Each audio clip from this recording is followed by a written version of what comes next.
Hi, everyone. Welcome back to ESG Decoded. I'm your host, Kaitlyn Allen, and today I am welcoming Peter Majeranowski to the podcast. Pete is the president of Circ, which is a company scaling a molecular textile recycling process. That is a bit of a mouthful. We will explain more of what that means later. This is an incredibly important topic when we get to the ESG issues related to fashion and clothing brands, any sort of garments and textiles, really manufacturing. So really excited to dig into this today. A lot of folks know I also have this startup called Mend It, and so I'm very passionate about this and really excited to have Pete. So Pete, thank you so much for being here. Great to be here. Thanks for having me. And I want to start with your background. You have such an interesting background and plenty of, I'm sure, stories that go way beyond the 5-minute intro. But, you were an officer in the Navy. You're the, I think, 4th or 5th veteran that has been on the podcast that's working in the sustainability space. So we are really excited to hear a little bit more about how you got interested in the space.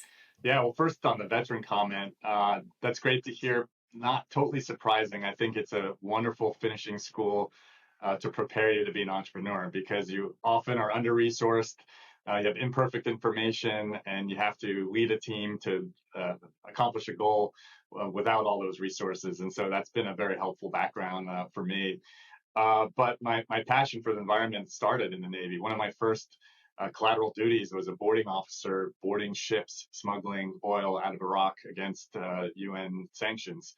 And so I had to spend a lot of time firsthand, up close, seeing where energy comes from, the impact it has geopolitically, and it started to ignite my passion for alternative energy and renewable energies. And Circ, later down in my life, was an opportunity that popped up to work in biofuels. We've pivoted since then into molecular recycling of textiles, which I know we'll get into. But it's the same. It's my passion for the environment, my passion to solve a really big problem. Textiles is a really big problem that's making a bad impact for our planet. So we feel the urgency over here at Circ to scale this solution as far and wide as we can to protect the planet from the cost of clothing. Yeah, thank you for that background. It's so fascinating. I'm sure you saw my eyebrows went right up to the top of my head when you said you were smuggling oil out of Iraq. Wow. Talk about an education in energy, the geopolitics of energy, right? Absolutely.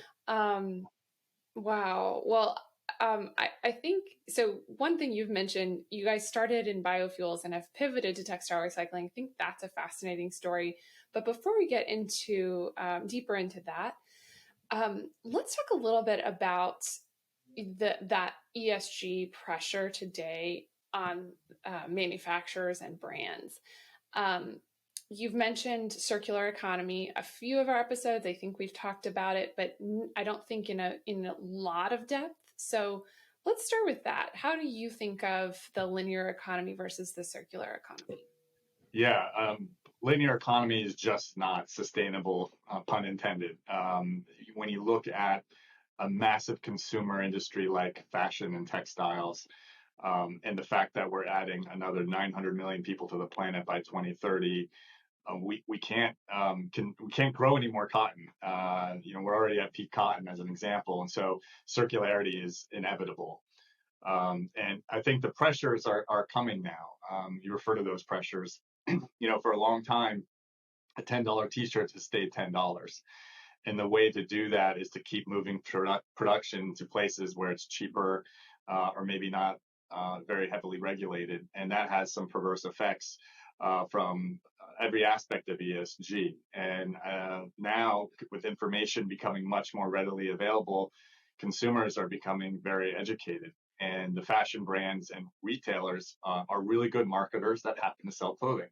And so they're picking up on these trends and recognizing that their consumers want to have clothing that match their values. And so that's one part of it. The other part of it is that regulation started coming, particularly in Europe, but also in the United States. And that also is forcing the industry to re-examine its practices and look at how they can become more circular. We think of the take, make, dispose, the linear economy is you extract natural resources because everything starts as a natural resource. Right. People forget that in our highly modern world, right? We're taking natural resources, we make stuff, and it gets thrown away. Or, worse, it doesn't get thrown away. It ends up clogging waterways in the mostly in the global south. Yeah. So that's the linear, right? We're talking about circular, where those, in this case, fibers, textiles that are already in circulation, those resources were already extracted, it's already been turned into something else, are intended to become the feedstock again. That's right. Right. So in this specific example, right, it's so eventually there's a date where we can stop using natural resources, right? And use what's already in circulation. Absolutely. We want to leave those natural resources in nature and just recirculate those same molecules for life. And we like to say at Circ, we have all the clothes we need to make all the clothes we ever need, because we do. And when you look at the numbers, it's daunting. It's over 100 million tons of fiber produced every year. That's just a huge number. And so we need to have this circular system in place.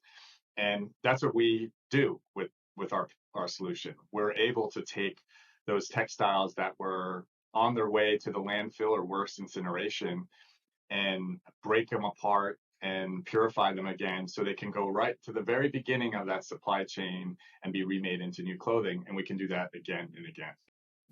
I want to touch on this important word again you've said a couple of times, which is molecular, the same molecules. Yeah. Okay, for folks that have had any exposure to textile recycling and the issues there, so much of the barriers, forget economic barriers, but just the actual technology, most things that we say recycling, very broadly, but what's usually happening is like a downcycling. So turning it into rags, which is good, right? Turning it into insulation or couch stuffing or whatever. There's that downcycling aspect. And then there's all of these other things that happen. But until very recently, there hasn't been a lot of great technology out there to actually, get it back to a usable feedstock. Yeah. So that's this incredible innovation that you guys have. Well, thank you. Yeah, we're very proud of our solution. And you pick up on a great point. I mean, about 15% of textiles are reused or recycled, but less than 1% goes from textile back to textile. Most of the time it is downcycled. There's also, Patagonia started this in 1993, where you could take plastic bottles, same molecule, polyester, PET, melt it, re-extrude it, and make new polyester fiber. The challenge there is that often that bottle is mixed with cotton or some other natural fiber and then ends up in landfill. So we're putting a lot of plastic into the landfill. And you mentioned earlier that a lot of people are not aware of how their clothing is made, what it's made from, who's making it. And we've even done some polling of fashion executives and fashion professionals, and most didn't realize that the most prevalent natural resource used for clothing today is oil. So we bring our solution to bear so we can get those molecules that are on their way to landfill incineration, separate them, purify them, and reuse them. The polycotton blends is, this is something in my journey as well, my Menda journey. I've learned that how difficult it is to do that separation. And so one of the barriers that I've understood is that, there are some technologies out there, but, can only work with 100% cotton, right? Can't work with blends. And since most clothing has some sort of poly or, fossil fuel oil based input, it's very difficult. And what makes it so difficult is that when you try to do a process to recycle one side of it, the cotton side or the polyester side, you end up destroying the other or really downgrading the other. What we've done is figured out a way to reverse the chemical reaction that makes polyester. This is where we get into the molecules again, where we're basically reversing that reaction, breaking it down to its building blocks, the monomers that come traditionally from the oil and gas industry. And when we do that, we're separating it from the cotton. So now the cotton can go back to be made into a fiber, and from those monomers, we repurify them, repolymerize them to make it into a virgin PET. That's incredible. It's such a huge step in the innovation needed. And I think one of people do think of this as such a niche thing, right? And I come from a background in energy, oh, fashion, what's that? I don't care about that, right? But one of your main investors was Bill Gates's Breakthrough Energy Ventures. That's Am I right. right? Yeah, they led our Series B round, which closed last summer. And the Breakthrough team, yes. So how do you see this as related to energy? Well, what's interesting is the Breakthrough team is really focused on, a zero carbon, getting to zero carbon. And we've been talking to them for a while, and they've seen some of the statistics out there put out by folks like the United Nations talking about an 8 to 10% annual greenhouse gas emissions. Just to give you perspective on that number, that's more than double if you took aviation and marine sector combined. But they are very diligent folks over there, great partners, great investors, great mentors. But they wanted to do their own work, do their own homework to confirm that. And so I think having their investment is a strong signal that, yes, we are solving a big problem related to global climate and greenhouse gas emissions and global warming. And so, yes, we're very, very proud to have them on board. And I think the technical rigor that they put into any investment of theirs is great for us, because it's allowed us to bring some industry people onto our cap table or invest into the company, like Inditex, which is the parent company of Zara or Patagonia, or Avery Dennison and others that have joined us, Zalando. And so they can rely on their scientific know-how and technology know-how while bringing their industry know-how. And so we've created, we're very fortunate to have created a wonderful group of stakeholders that can help us at every turn of our company's growth. I think it's so fascinating, that connection between, because it's a connection most people don't make. I'm very, painting a very broad brush here, but before I went on this journey of Mendit, I was one of them. I didn't know anything. Yes, I've worked in sustainability, but I worked in energy, manufacturing, never touched fashion. And when I started learning about the impact, not just the greenhouse gas emissions, but biodiversity, obviously the social conversation and workers' rights, is a whole other issue that is beyond the scope of this. But I think most people don't necessarily understand the incredibly massive footprint of this industry. And so I just think the fact that Breakthrough Energy Ventures and others, have seen the impact that a company like Circ can have on tackling that problem within textiles specifically it's remarkable to me. Yeah, and that wasn't the case a few years ago. I'm really pleased to see a significant shift in the last 3 years in visibility from the traditional climate tech, clean tech investment community, seeing this as a problem, but also as a great opportunity to be able to scale some meaningful technology. So tell us, is this live, right? Are there clothes today that I can buy that are made with Circ feedstock? Is this really a thing yet? It is. Thank you for asking that question. We just a few weeks ago released our first commercial launch with Zara Women. It's a 4-piece collection that's made from polycotton waste. As far as we know, it's a world's first commercial product that's made and sourced from polycotton waste. So we're really proud of that and really excited about that. It's available online. It's also, if it hasn't sold out already, in a store in Milan as well, where we did the launch a few weeks ago at Design Week. Congratulations. It is amazing. And Wow. Doesn't that speak to that consumer demand piece that it's sold out in Milan? Yeah. I mean, people, Yeah. that's amazing. Yeah, I find myself sometimes Wow. pinching myself about it. And, what was really cool about it is that there wasn't any special attention in the store drawn to this garment. The garment had to stand on its own. And that means that, we succeed if the consumer can't tell the difference between a virgin and our fibers. And that's exactly what happened. And the team at Zara was very forward looking and saying, look, we don't want to make something conservative like a liner or pockets, or we want the whole garment to be made from this. And the phrasing that we were using is, today's fashion with tomorrow's fibers. And that's exactly what we did. And so I encourage everybody to check it out. They're just beautiful garments.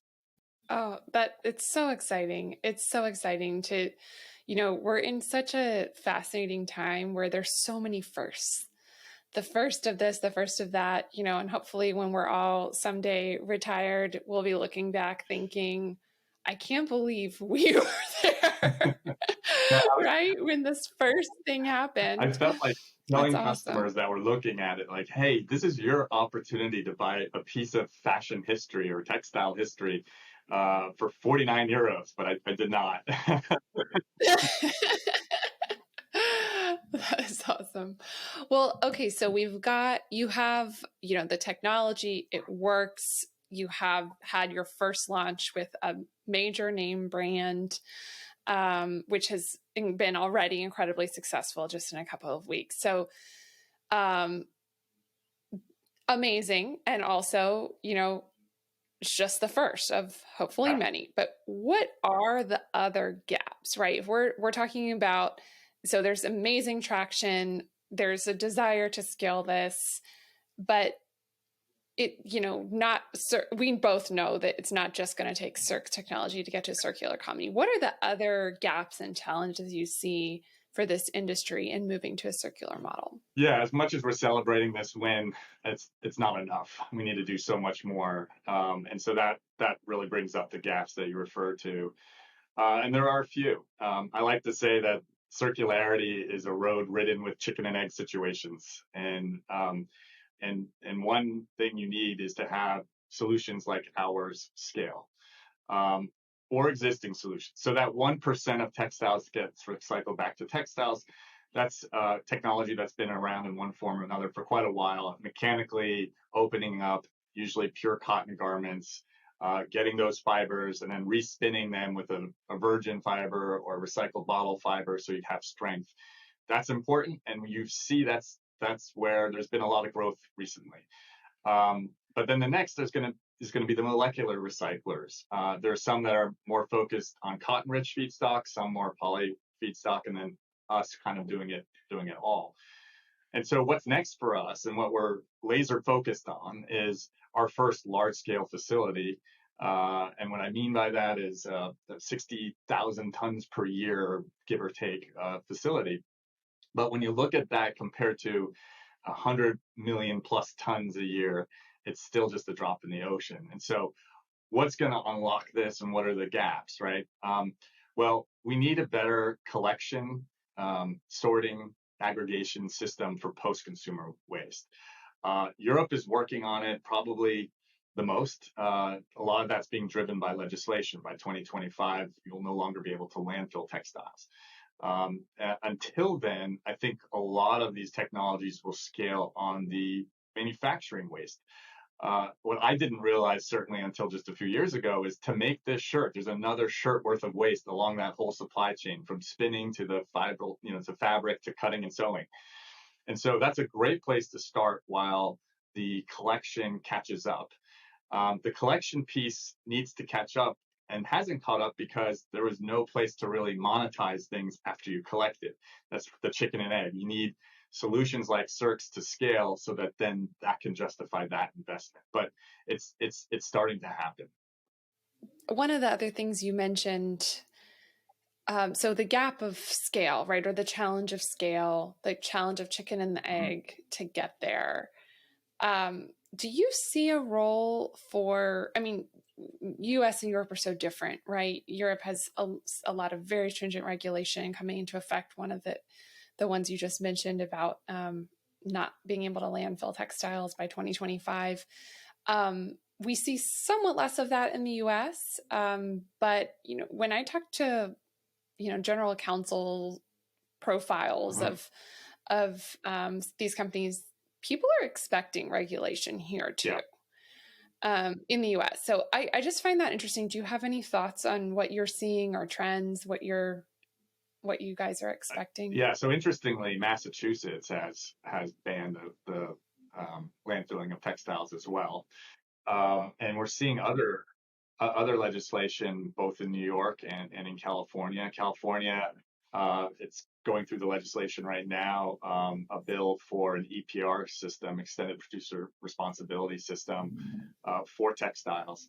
And what's interesting about that is that generally, whether it's Europe or a major state, California, the 5th largest economy in the world, passes regulation that sets the new minimum requirement basically for fashion worldwide. It's too difficult and expensive to try to tell a factory, probably in the global south, to make 5 versions of the same thing to comply with different regulations. So they just go to the most stringent regulation. So that's encouraging. The other interesting piece here is that there's a lot of regulation that's requiring bottles to use recycled bottles in their turnaround.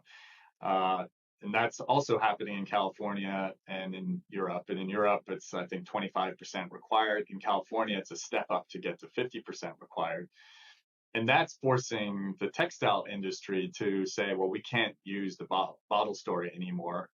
Europe's probably actually going to ban the bottle story as being considered recycled. And so that's accelerating interest in looking at this huge stream of waste going to landfill and incineration that's full of plastic that can be recycled using a process like Circ's. Yeah, that's so interesting. I have another question, which wasn't really part of our prep, so feel free to deflect and we can always cut this out. But if I were to say, I have clothes that I don't feel like donating will be a good option for them. I want them to be recycled, but I know that there's not an option where I live today. Like, can I send it to Circ? Or how does that work? Maybe a better question is, how are you collecting what you're using today? Yeah, so we collect from a lot of different sources. Certainly, we collect a lot from the mill waste, so the cut waste that I referenced earlier. But we also work with brands that have take-back programs. So some brands are really good about that. And I would encourage you, if you have clothing that you want to, that no longer need, to explore that. We have taken some clothing from donation charities that use those donations to generate their own revenue. Unfortunately, about 20% sells and the other 80% doesn't. And so we've been a source for that as well. But until you have these new solutions fully scaled, there's not going to be a great answer yet to your question.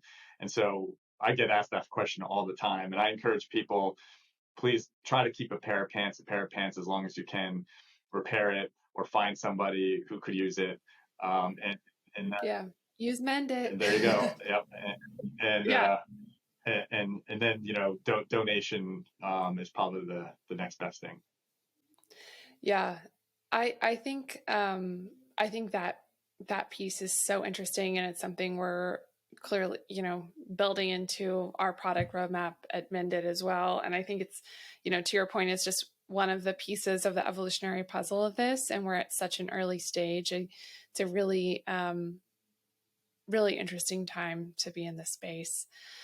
Before we close, do you have any other thoughts or, final thoughts you want to share about the topic more broadly or about Circ? Yeah, I think I recommend people look at their labels, kind of like you might look at your labels on food you buy. Start looking at your labels and thinking about how this stuff is made, where it's coming from. and reward brands that are trying to do the right thing. I think a lot of times with ESG in general, we don't always have a perfect solution immediately. It's a process. You got to take steps to get there, and we're very self-critical and quick to bring down anybody who's trying something new and maybe doesn't have the full solution yet. I think that's not helpful, and we need to understand it is a process and work through it. Yeah, I fully agree. I mean, that's always been our philosophy. Is decarbonization is, I've heard people make the comparison to trying to turn around a tanker at sea in a storm, and it is. Think about it. The Industrial Revolution largely started around textiles, so it's been over 150 years, and it's such a commoditized and optimized industry, and with trillions invested in assets, and so it's not going to change overnight. Yes, and it matters that we are excited and reward all of the steps. Same in the energy industry, right? We have to take it's a portfolio of 1,000 solutions. That's kind of how I see it. There's so many pieces to this puzzle. And it's so exciting that this is a piece that's really feasible now. So very, very, very exciting. Pete, thank you so much for being on and talking about this. I think I've said exciting so many times because I'm personally very excited about it, but I also think it's just sort of the tip of the iceberg of what's going to be the transformations that we're going to see over the next few years and decades. Yeah, I agree with you. And I think this is an important frontier for our generation to fight. And thank you so much for having us and elevating this problem and the solutions, most importantly. So thank you. You're welcome. I'm so happy that you were able to join. Thank you. And maybe we'll have you on again for the next big splashy news. I hope there's more. I'd love to come again. Thank you.